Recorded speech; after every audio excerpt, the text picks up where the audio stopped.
Aujourd'hui, je vous propose une foire aux questions flammes jumelles.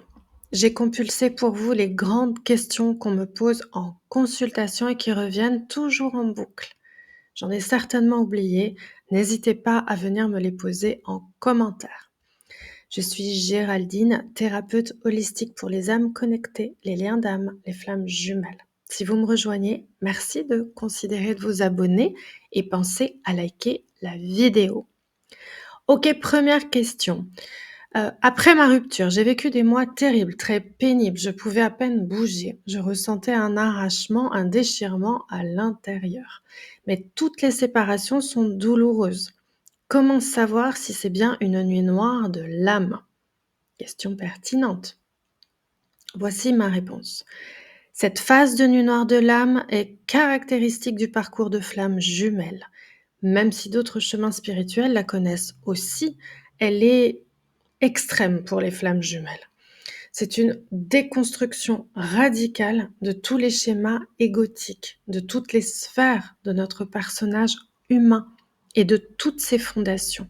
Toutes nos blessures se sont embrasées à cette étape et notre attachement insécure est dévoilé. Si vous n'êtes pas en parcours de flamme jumelle, vous avez pu effectivement vivre ça dans d'autres circonstances de votre vie, en moins intense quand même. Puis vous vous êtes relevé et vous avez continué votre chemin, après quelques ajustements. Mais ici, on parle de changements radicaux. Dans ce parcours, on se relève péniblement et plus rien n'est comme avant. Contrairement à une rupture classique, on va entamer un combat de quelques années au cours desquelles notre autre ne quittera plus jamais nos pensées et notre sphère énergétique. Croyez-moi, c'est incomparable avec une rupture classique. Les FJ savent très vite qu'ils sont FJ. Deuxième question, la grande question. Je vous mets le lien de mon podcast sur le sujet en description. Comment être sûr que je suis bien en parcours de flamme jumelle? C'est la grande question. Et j'en comprends l'enjeu. Vous avez peur de vous investir à perte et de vous illusionner. En réalité, dites-vous que vous allez douter et avoir peur de vous tromper presque tout au long de votre odyssée, de votre parcours. Votre quotidien devient un test in vivo de votre foi. Et au bout d'un moment, vous lâchez. Et votre vie devient bien plus simple dès cet instant. En théorie, c'est un ressenti ou un vécu si spécial qu'on ne devrait pas avoir de doute. Et voilà, nous sommes des humains. Notre ego crée de la confusion et du chaos dès qu'on lui en laisse l'occasion. Et vous allez prendre conscience que c'est un programme ou un plan et que vous pouvez modifier cette programmation. Vous allez apprendre à maîtriser votre ego blessé, refermer vos blessures une à une et utiliser votre mental comme il faut pour manifester votre réalité. Tout un programme. Et oui, qui a dit que c'était simple d'être FJ? Question 3. Je suis en parcours, mais j'ai très peur de ne pas retrouver mon autre. Comment me libérer de cette angoisse? C'est difficile ça. En fait, cette peur est normale et logique. Sans ce carburant naturel, pas de parcours. La peur nous pousse, c'est notre moteur. Alors transformez-la en énergie, transmutez-la en force. Comment? En travaillant sur vous, en vous ouvrant, en vous éveillant. Cette peur est votre amie, au même titre que la solitude. Rassurez-vous, on ressent tous cette peur presque jusqu'au bout, au moins jusqu'en pré-réunion.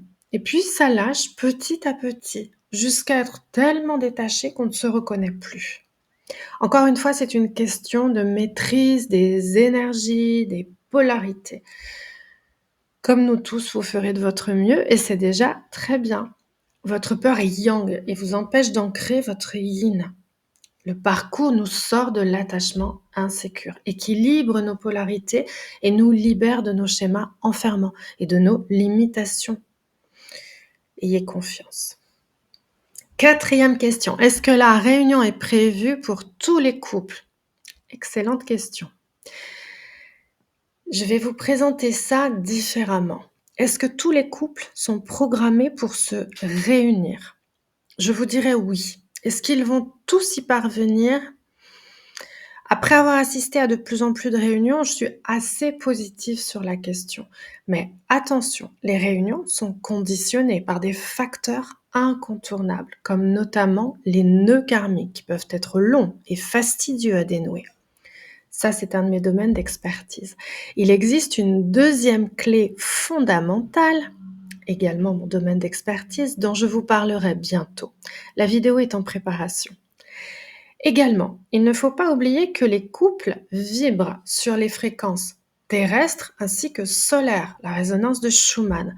Notre champ magnétique est impacté par les pics spectraux des champs magnétiques terrestres et solaires.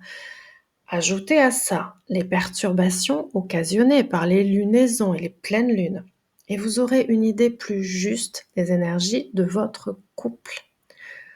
En alchimie occidentale, on parle de soufre. En médecine chinoise, de qi pervers.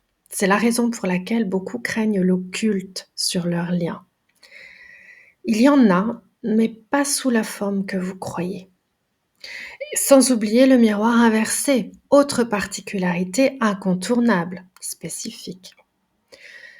Ce que je constate après plusieurs années de consultation flamme jumelle, quand un couple se réunit, c'est que la polarité motrice sur son lien n'a pas abandonné, une fois assuré d'être sur le bon parcours, et malgré les fluctuations normales de motivation.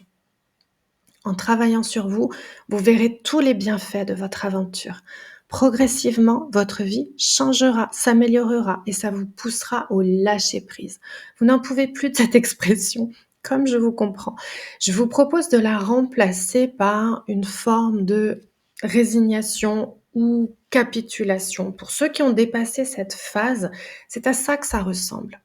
C'est bien plus perturbant qu'on aurait pensé. Et c'est pour votre plus grand bien, évidemment. Ça viendra. Et c'est là que la partie d'échec commence vraiment et qu'elle devient passionnante. C'est là que vous vous rapprochez du but. Vous comprendrez alors que vous avez toujours été la clé et la solution pour retrouver votre autre. Mais chemin faisant, vous aurez complété votre mission, vous retrouver vous réunir vous avant tout. Le fameux « Ah, il n'y a que les chasers qui travaillent ». Oui, et qui de plus compétent? Vous êtes la locomotive. 5e question. Je vis plutôt bien mon parcours depuis quelque temps, mais je ne me fais pas à cette solitude et à cet isolement. C'est très pesant. La solitude, c'est un grand sujet chez les FJ. Je vous mets en lien mon podcast sur le sujet. Oui, la solitude est très naturelle pour les flammes jumelles. On la traverse tous. Vous verrez pourtant qu'un beau jour, sans vraiment vous en être rendu compte, vous avez fini par l'accepter et même l'apprécier. Quand je dis aux personnes que j'accompagne qu'ils doivent aimer leur solitude et que ça viendra, ils sont révoltés. Pourtant, invariablement, on y parvient tous. Considérez-la comme une nouvelle amie. Si vous êtes la polarité yang, elle est probablement presque une inconnue pour vous. Votre autre, qui est yin, l'apprécie en revanche. Et au fil du temps, vous comprendrez pourquoi. D'abord, vous en avez besoin pour recharger vos batteries et protéger vos énergies. Ne cherchez pas à vous distraire dans le brouhaha du monde ou les divertissements que vous avez appréciés par le passé. Aujourd'hui, c'est vain. Vous n'êtes plus la même personne et vous ne fonctionnez plus comme avant. Et de plus, en résistant, vous prenez le risque que votre isolement se durcisse un peu plus. Et oui, c'est un parcours spirituel, ne l'oubliez pas.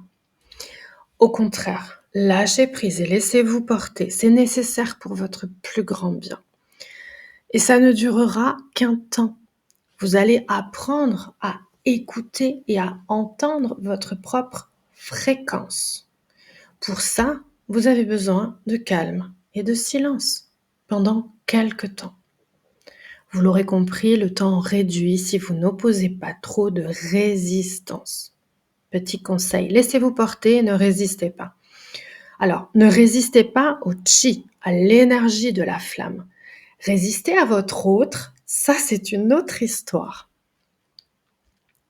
Question suivante, question très importante. Je souhaite rencontrer quelqu'un d'autre. Est-ce permis?